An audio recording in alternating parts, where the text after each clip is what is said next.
Kasih karunia dan damai sejahtera Allah Bapa, itulah yang memelihara hati dan pikiranmu di dalam Kristus Yesus Tuhan. Amin.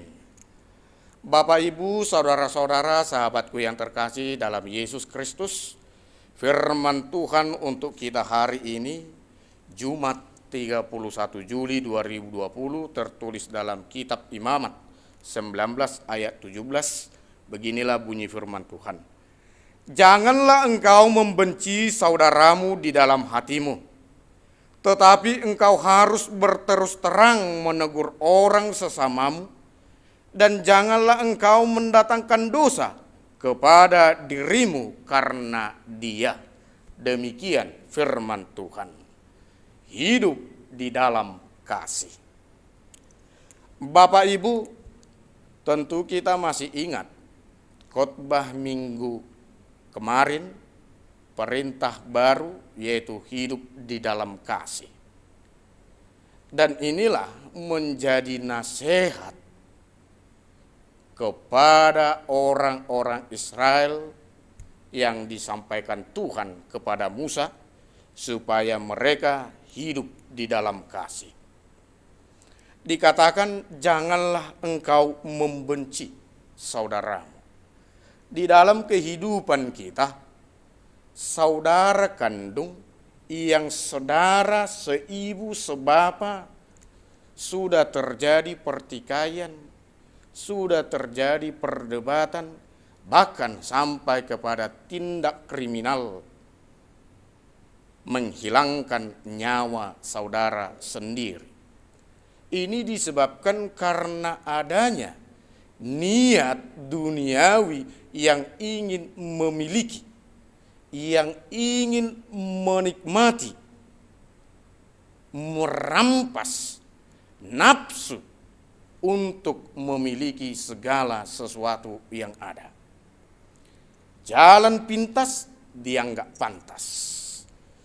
Namun sebagai orang Kristen pengikut Yesus Kristus yang sejati, dikatakan kalaupun saudara kita membenci kita, jangan kita membencinya.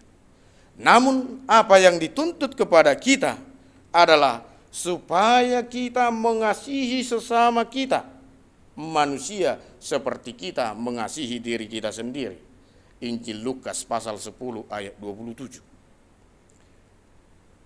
Tidak perlu kita membenci orang lain karena dia membenci kita, tetapi dikatakan tegurlah.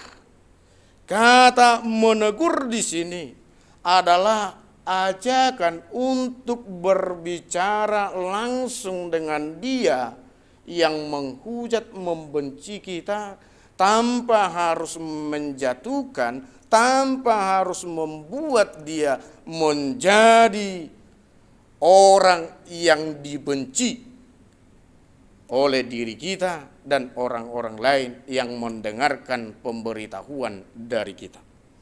Sebab dikatakan juga di dalam Matius 18 ayat 15 sampai 17, apabila ada seseorang yang berbuat dosa atau menghujat, menfitnah, membenci kita, kita diajak untuk menegurnya secara tatap muka. Dan kalau secara tatap muka dia tidak mau menerima, kita ajak 2-3 orang sebagai saksi. Dan kalau hal itu juga tidak berhasil, kita sampaikan ke tengah-tengah jemaat. Inilah langkah step by step untuk menegur orang yang salah, menegur kekurangan orang lain. Tidak harus mempermalukan dia di depan umum, tidak harus menjas dia di sekitar orang-orang lain, sehingga kita tidak menjadi sandungan atau dosa bagi dia. Dan hendaklah ketika seseorang itu membenci kita, janganlah sampai matahari terbenam kita membenci dia, tetapi hilangkanlah rasa benci dari dalam hati kita. Kenapa? Karena jikalau kita mengampuni orang lain, maka Bapa kita juga mengampuni kita. Dan jikalau kita tidak mengampuni sesama kita, maka Bapa di sorga pun tidak mengampuni kita. Itu jelas dikatakan di dalam Injil Lukas pasal 23 ayat 34. Itu dikatakan Tuhan Yesus Kristus ketika dia disalibkan. Dia tidak membenci orang yang menyalibkan dia, tetapi dia minta, "Ya Bapa, ampunilah mereka sebab mereka tidak tahu apa yang mereka perbuat." Lukas 23 ayat 34. Ini juga yang perlu kita lakukan di dalam kehidupan kita sebagai pengikut Yesus Kristus. Supaya kita diampuni Tuhan, supaya kita dibenarkan oleh Tuhan. Matius 6 ayat 14 sampai 15.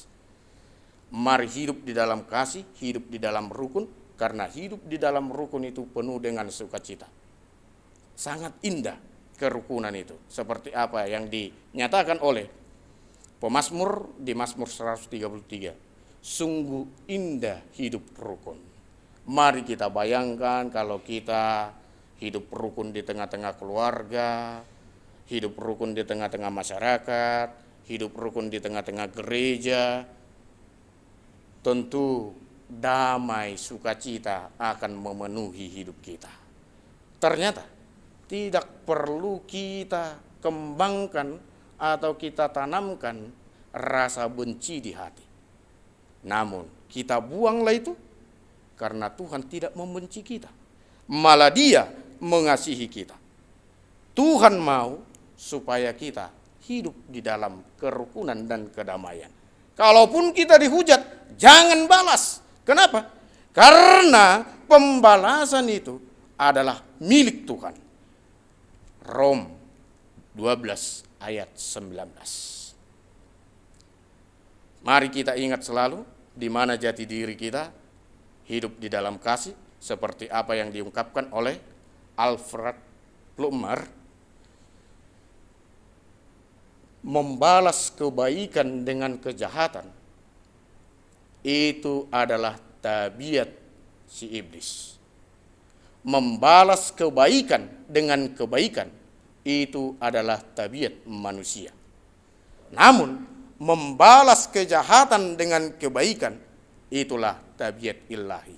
Tentu kita akan berkata, walaupun saya manusia hidup di dunia ini, namun karena saya pengikut Yesus Kristus, ciri kehidupan yang mau saya lakukan di tengah-tengah kehidupan adalah yang ketiga tadi. Membalas kejahatan dengan kebaikan. Apapun yang terjadi, mari tetap berteguh di dalam perintah Tuhan, hidup di dalam kasih-Nya. Tuhan Yesus memberkati. Amin, kita berdoa. Bapa kami yang di sorga, yang kami sembah di dalam Yesus Kristus, terima kasih buat kebenaran firman-Mu hari ini. Tuntunlah kami melalui kuasa Roh Kudus-Mu supaya kami dimampukan untuk mengerti akan firman-Mu dan kami boleh menghidupinya di dalam kehidupan kami, sehingga hidup kami dipenuhi dengan kuasa kasih, sehingga setiap orang-orang di sekitar kami, saudara, sahabat, orang tua, keluarga, bahkan orang-orang yang menghujat kami akan tetap menunjukkan kasih kami. Biarlah rasa benci, kekecewaan jauh dari dalam hati pikiran kami, supaya kami benar-benar pengikut setia-Mu yang senantiasa menunjukkan kebaikan, menunjukkan kasih terhadap orang-orang di sekitar kami.